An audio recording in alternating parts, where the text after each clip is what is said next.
We are joined today by Jeffrey Sachs to discuss whether or not a war with Iran is imminent.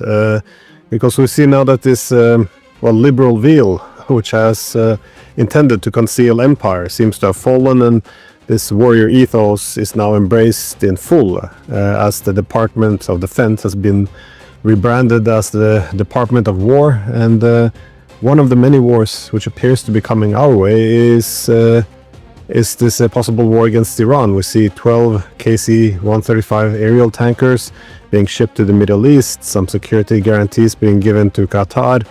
The missiles in Israel has been replenished, and I think the US pulled out of 2 Iraqi bases as well. How do you read this situation? Is this an offensive coming? It doesn't seem like deterrence is the objective here.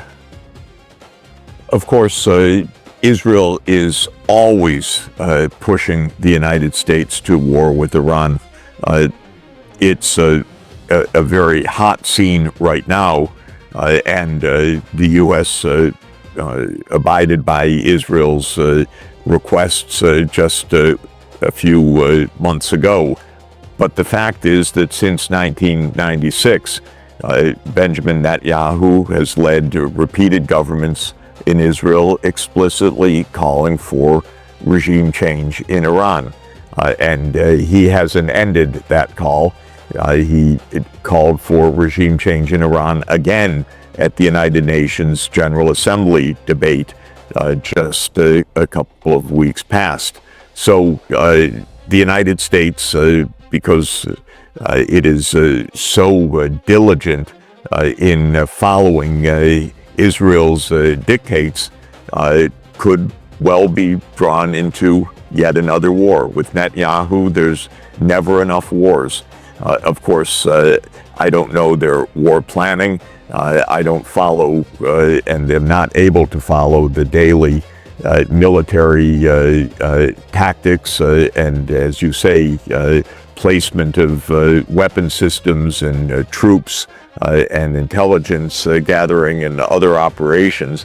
But as a general principle, the 12-day war, so-called, did not solve the problems that Netanyahu claimed that it would. And so no doubt he would like to revisit that and engage once again in active kinetic regime change operations, whatever that might mean. Maybe more assassinations, maybe another outright war. Apparently, from all that we know, the attacks on Iran not only did not end Iran's potential of nuclear weapons, though they vociferously say they don't want nuclear weapons, but the enriched uranium is now in locations that are unknown, and at sufficiently high enrichment that moving to nuclear weapons would not be an arduous task for the Iranians. So there are great uncertainties. Iran is under tremendous pressure, obviously. Also, incredibly, Iran gets attacked. The U.S. cheats on diplomacy, and it's the Europeans who say we need to reimpose sanctions on Iran. It's a kind of mind-boggling thing that it's just bullying rather than diplomacy, which is the main mode of operation. But that is a kind of green light as well for Netanyahu. He saw that he could make a unilateral attack on Iran in the context of U.S.-Iranian negotiations. Even then, during ongoing negotiations, Israel could unilaterally attack Iran, and not only would it not be blamed for doing so, the U.S. would join in, and Europe would apply its diplomatic pressure not on Israel, but on Iran. It's a crazy world, but that's how it is. Yeah, I was also a bit, shouldn't be surprised, but the Europeans didn't seem to have the same interest involved here. But so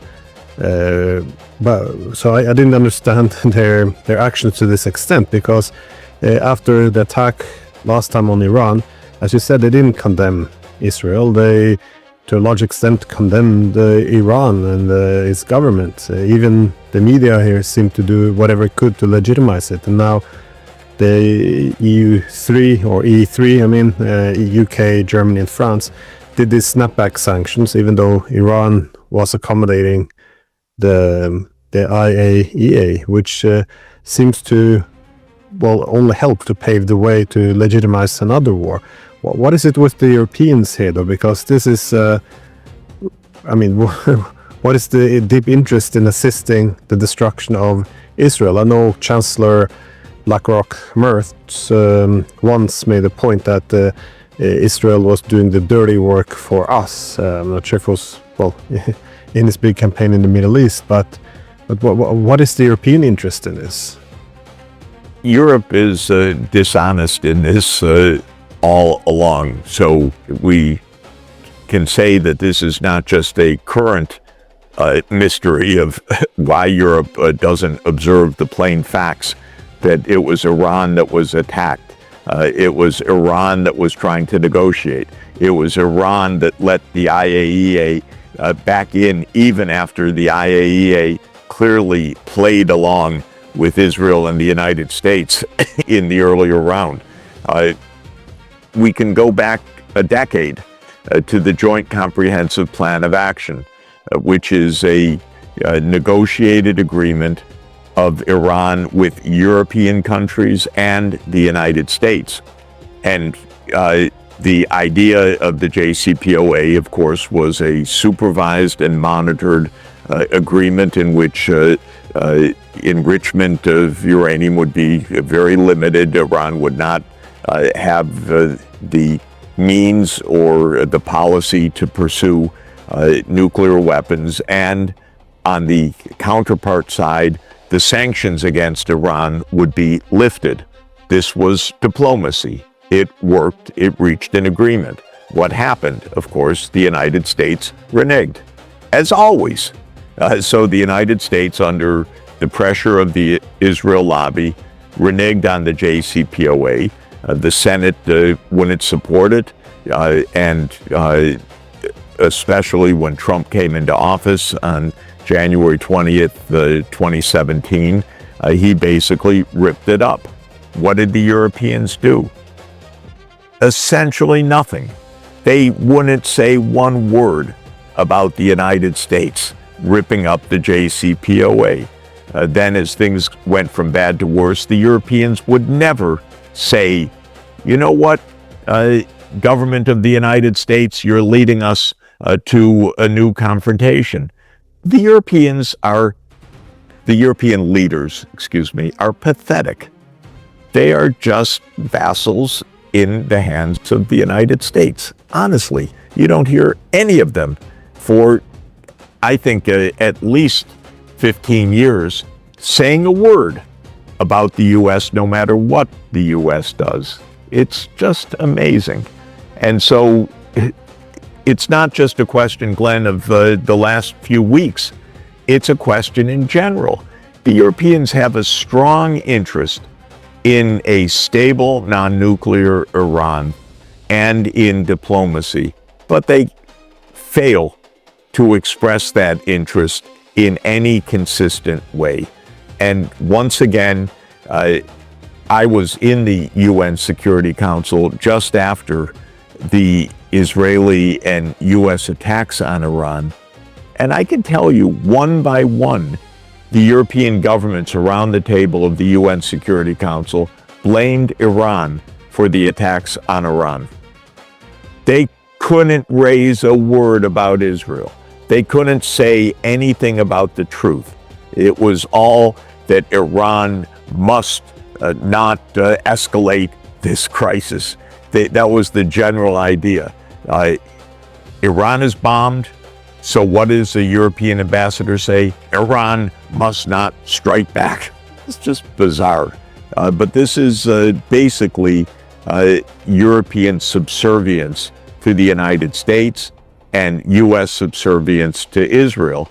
And it's put everything upside down. It doesn't work. it doesn't lead to safety, it doesn't lead to peace.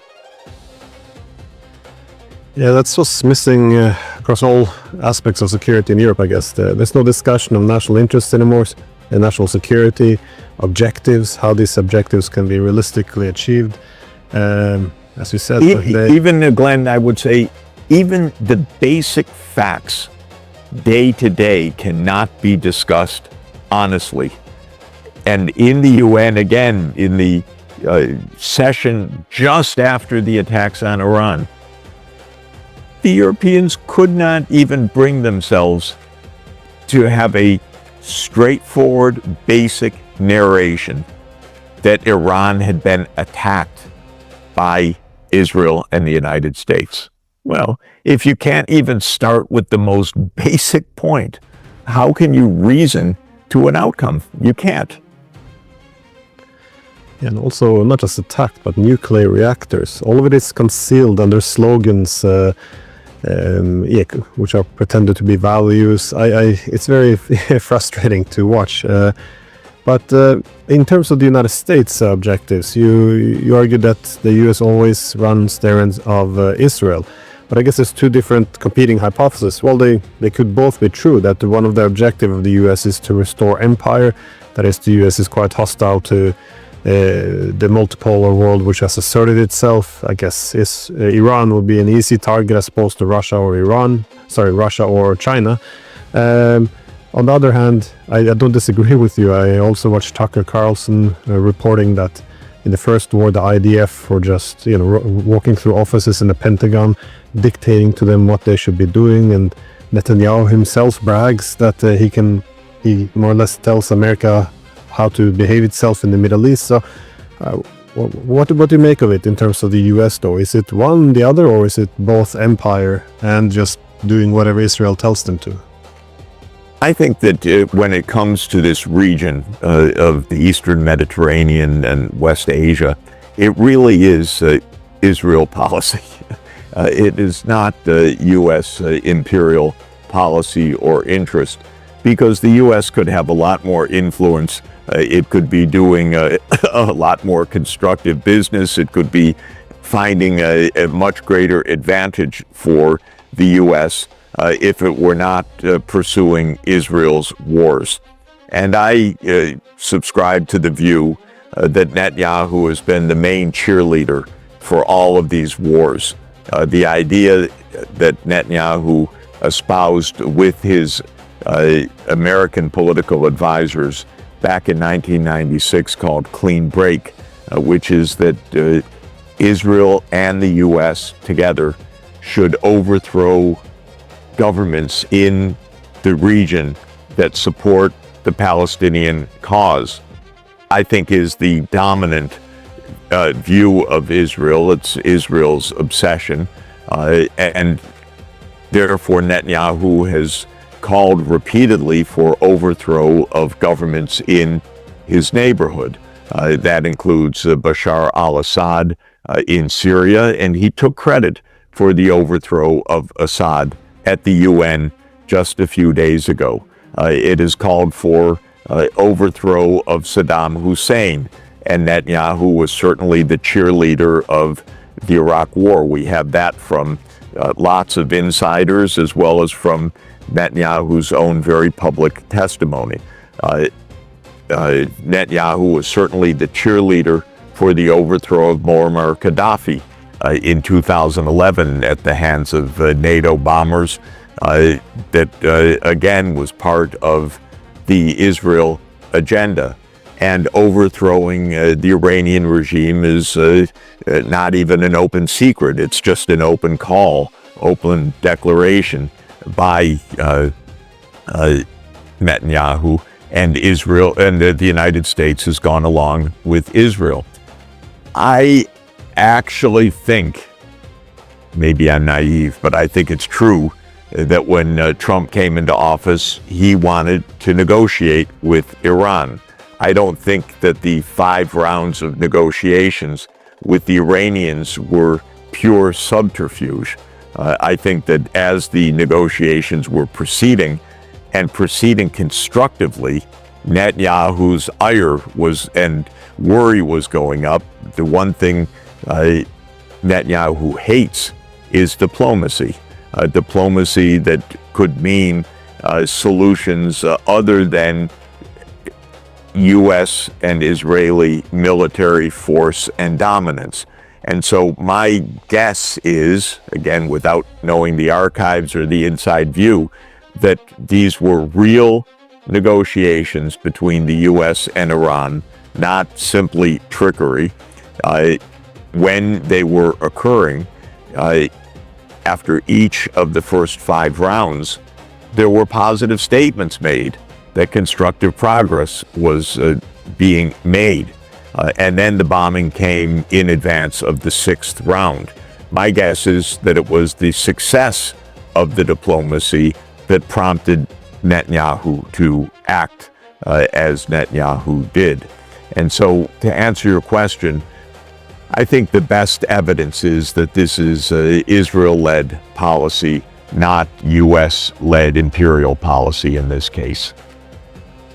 Well, I can see why Israel would be concerned about diplomacy when, well, a lot of its position in the region seems to be dependent on perpetual war, mowing the grass. But there's also a collapse of diplomacy in the wider West, isn't there? Because I know we had a strong bias towards war for the past 30 years, but it does seem like something else is growing as well. I mean, not just this buildup of U.S. assets in the Middle East for a strike on Iran, but the military buildup, preparation for war against Venezuela. In Europe, we have now reports that the British are involved in the deep strikes in Russia. U.S. will also assist now with the intelligence for these strikes. Well, they've been already doing this in the past. I see in Georgia now that the president there warns that the West has been trying to pressure Georgia to join the proxy war, and now our NGOs are trying to topple the government to achieve this. And of course, you have occasional threats against China, bullying of India. This is it's escalating, though. I mean, our political elites, they don't seem to have any interest at all in diplomacy, and war seems to be always the only solution to all the mounting problems. I guess it's a very wide question, but how do you make sense of this, though? Because this is happening at a time when our ability to win the wars are declining. It's just, how do you explain this death of diplomacy? So I think that we do have a larger context in which to understand this. First, the largest context is, of course, the United States is an imperial power. And it has been the world's leading imperial power since 1945, in essence. Britain was, before World War II, really for the 19th century, after the Napoleonic Wars, until the end of World War II. And then the 2 world wars ended the British Empire, in effect, largely bankrupted Britain, and the baton, as it were, passed to the United States. And the U.S. is an imperial power in the sense that it has deemed, going back to 1945, the right to choose who rules where, including by wars of choice and by overthrowing governments either overtly or covertly. A covert regime change operation, by the way, doesn't mean that it's hidden from view. That's very hard to do. It just means the U.S. denies what is obvious, that it played a role in overthrowing the government. For instance, denying the U.S. role in overthrowing the Ukrainian government in February 2014. Well, there have been dozens and dozens of U.S. regime change operations. There's a wonderful book by Lindsay O'Rourke, a professor at Boston College and a student of John Mearsheimer, a book called Covert Regime Change, which documents 64 covert regime change operations between 1947 and 1989 by the U.S. So this is a standard practice, and it has been a standard practice for 80 years. And before that, it It was a standard practice from the 1890s onward, but in a much more restricted geographical zone. The U.S. Incessantly overthrew governments in Latin America in the first half of the 20th century. It also overthrew the Kingdom of Hawaii. It engaged in a war of choice with Spain in 1898 and so forth. That's a backdrop of imperial power in general. After 1991, this went into overdrive. It went into overdrive with the end of the Soviet Union and the rise of the so-called neoconservatives who said, now it's a unipolar world. Now we really can do what we want. We can overthrow governments right and left, and nobody can stop us. And this group actually aligns very strongly with the Israeli right. And so the neocons and the Israel lobby are hand in hand, and it makes it a little bit hard to distinguish the two different tracks, as you pointed out. Is this a U.S. imperial global issue, or is this an Israeli-led issue? But I would say when it comes to a radius of a couple thousand kilometers, perhaps, from Israel, meaning into the Horn of Africa, into North Africa with Libya, into Western Asia, to Tehran, into the Gulf region. That's mainly seconded to Israel. You lead, you tell us which wars, we'll join you. If it's vis-a-vis China or vis-a-vis Latin America, Israel doesn't call the shots, obviously, but within its own region, the U.S. has mainly handed over the prerogatives to Israel. With the arrogance of the 1990s, with the rise of the neocons, with people like Paul Wolfowitz, who was both a hardline neocon for U.S. empire, but an ardent pro-Zionist for Bibi Netanyahu's wars, you had a merger of the two and a view that these are low-cost wars. After all, it was Wesley Clark who was told at the Pentagon in 2001, we have 7 wars coming up, and it's going to be 7 wars in 5 years. It's been 24 years. The wars are still continuing because these wars don't go the way these generals think they're going to go. They're very naive about this. But that list of the 7 wars in Sudan, Somalia, Libya, Lebanon, Iraq, Syria, Iran, it's the same list. We keep fighting them. And we're not over this yet. It becomes more and more reckless as the world becomes truly multipolar. So this was always crazy arrogance. American imperialism has been built on arrogance, and the arrogance has led to blunder after blunder, disaster after disaster. And J. William Fulbright, the chairman of the U.S. Senate Foreign Relations Committee in the 1960s, wrote a wonderful book called The Arrogance of Power, where he said this arrogance gets us into trouble one place after another, in the 1960s in Vietnam, today all over the Middle East. But that arrogance went into hyper-arrogance after the fall of the Soviet Union. But now it's especially bizarre with the clear reality of a multipolar world that we have today, with Russia and China obviously being great powers, obviously not being pushovers to the U.S., but it is the idea that they're pushovers that lead to the disasters like the Ukraine war. Well, I guess one of the luxury of the unipolar order was that every country which we were going to destroy could be isolated. So if it's Yugoslavia, Afghanistan, Iraq, Syria, Libya, and of course it was full narrative control. But as we suggested before, 4 months ago we obliterated forever the Iranian nuclear capabilities, and now we have to do it again. So anyways, my point is that narrative isn't under control, and also we can't control all the countries or all the variables, and indeed we have exhausted ourselves as well. I guess just my last short question is, and by the way, this narrative control is very interesting because they have a lot of narrative control over the main platforms, and when a platform escapes from their control, like TikTok did, because of its Chinese ownership, they go into overdrive to own it. So an ardent Zionist billionaire, Larry Ellison, is now aiming to take over TikTok to try to reassert narrative control. So that's a lot of work too. A lot of effort goes into that. No, this is all gone, and this is linked to what you mentioned, that the world is now multipolar.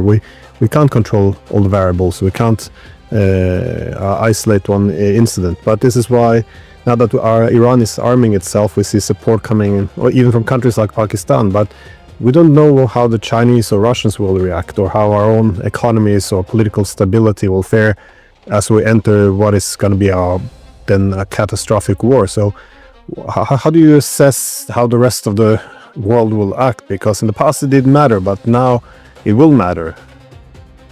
Clearly, the rest of the world, with the major leadership of China, but not only China, Russia, India, Brazil, the major BRICS countries, they see a different future for the world.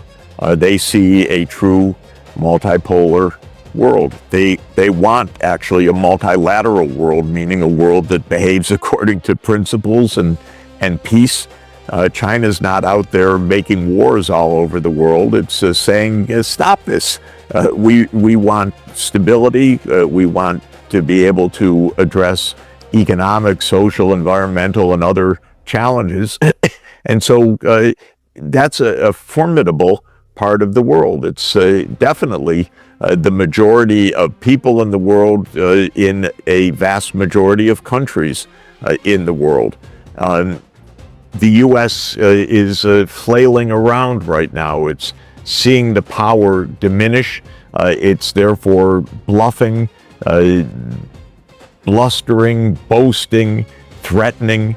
But this is the behavior of a bully that sees the weakness, not of a confident nation. And I think it's interesting to say that our government doesn't even function now. It's literally half closed down because there's no budget. And the budget is hemorrhaging red ink, and the debt is 100% of GDP. So there's a lot to do on the home front. And what is Trump doing on the home front? He's deploying troops to American cities. This is not a healthy situation at all. And that is the underlying truth. The wars need to stop, and we need to heal ourselves in the United States, and to give space for other countries to undertake their own peaceful development. Yeah, my great hope of Trump during the election was that he would be the one to try to, save the republic by walking away from empire. But I think my hopes were misplaced. Anyways, Professor Jeffrey Sachs, thank you so much for your time. I know you have a very busy day there in Rome, so I